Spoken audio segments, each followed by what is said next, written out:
The news day continues here on One News Now. I'm Riza Diaz. Now, with 7 months away from the 2022 national and local elections, COMELEC conducted a voting simulation to assess the voting process, especially during the pandemic. To tell us more about this, we have JC Cosico. He's reporting to us live from San Juan City. JC, good afternoon. Can you tell us how did the voting simulation go? Riza, in preps for the 2022 polls, COMELEC is holding a voting simulation activity here in San Juan City. Over 4,000 individuals are expected to join today's activity here at the San Juan Elementary School. COMELEC officials explained how the voting process would be in the middle of a pandemic. Voters will be required to wear face masks and face shields at all times and will undergo thermal scanning and disinfection upon entry.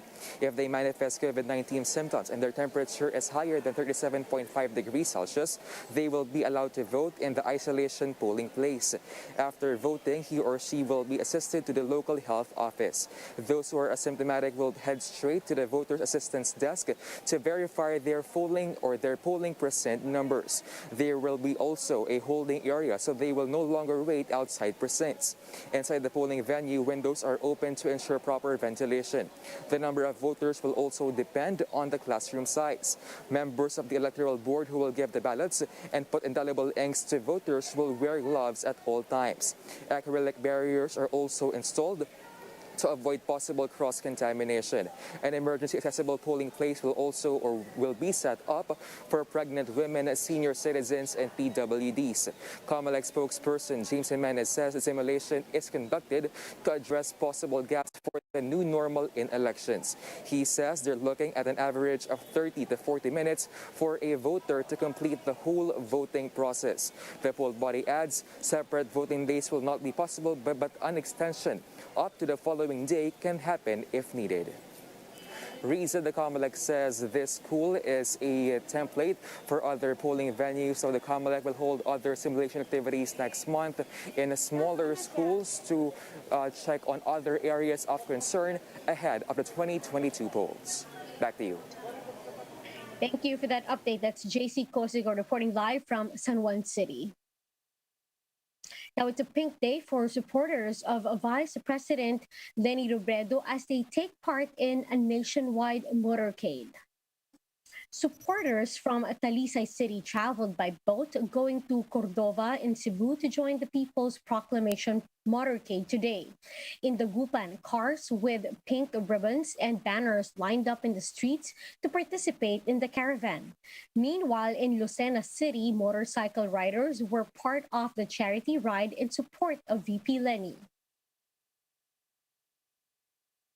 The Departments of Energy and Finance are in talks on the possible suspension of excise taxes in light of a hike in fuel prices. In an interview with The Big Story, Energy Assistant Secretary Gerardo Erquisa said the agency proposes to suspend excise taxes when fuel prices reach a certain amount. Erquisa said discussions with the Department of Finance are ongoing. The energy official added that they are also coordinating with oil companies for discounts, particularly for public transport vehicles. About five oil companies already responded, and we had discussions with the FTRB to ensure that we have mechanism that all these discounts will be used by the public transport system. We'll be back with more stories after the break. Keep it here on One News.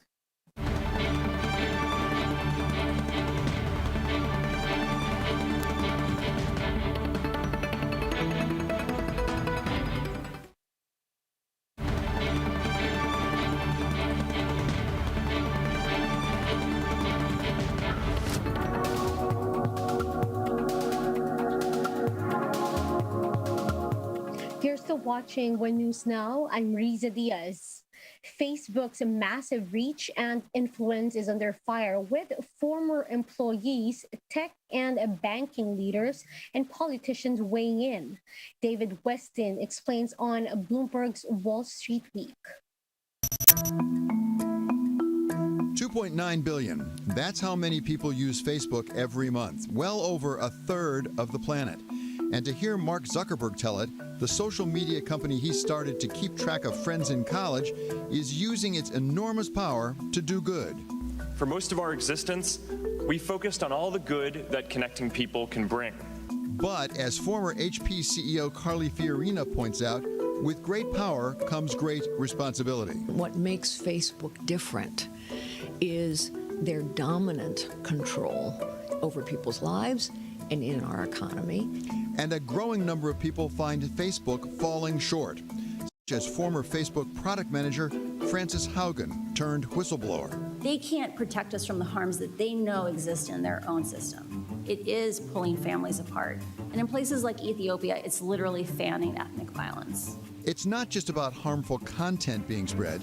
Former Goldman Sachs CEO Lloyd Blankfein flags another risk. Looking through it from a macro point of view, you don't want to let these pods of high concentration of economic power and influence get into place. So I'd always thought that the tech industry was kind of, in some ways, like financial services on steroids. All of which leads lawmakers, both Republicans and Democrats, to say there has to be more regulation, with Senator Elizabeth Warren of Massachusetts calling for Facebook to be broken up. Break them up. Break them up. When we've got lots of competitors in this market, no one dominates in that same way.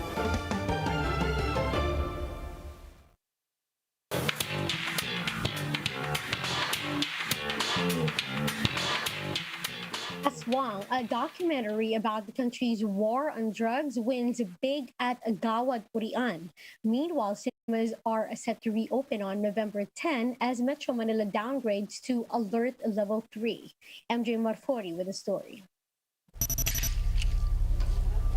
For the first time in Gawad Urian's history, a documentary won Best Picture. Aswang chronicles the lives of a group of people who were caught up in the country's war on drugs. It also won Best Director, Best Documentary, and Best Cinematography. The film also had screenings in various international festivals and was even qualified for the Academy Awards. Speaking of movies, itching to go to the theaters once again? A Quiet Place 2 is added to our watch list once cinemas reopen in November. It stars Emily Blunt and focuses on survivors outside the Abbott family. It also follows the box office hit released in 2018, still under the direction of John Krasinski.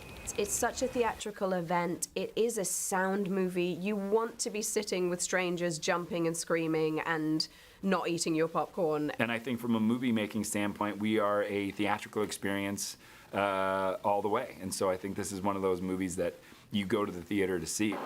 Some cinemas that will reopen on November are Robinsons, Mega World, Newport Theater, Power Plant, Green Hills, and Araneta City. For News 5, MJ Marfori, we are One News. Now here's a quick look at some of today's headlines. Attorney Sonny Matula of Labor Party Philippines completes Vice President Leni Robredo's senatorial lineup. President Duterte says he assumes full responsibility for the war on drugs amid the looming ICC probe. And TNT takes Game 2 of the PBA Philippine Cup Finals.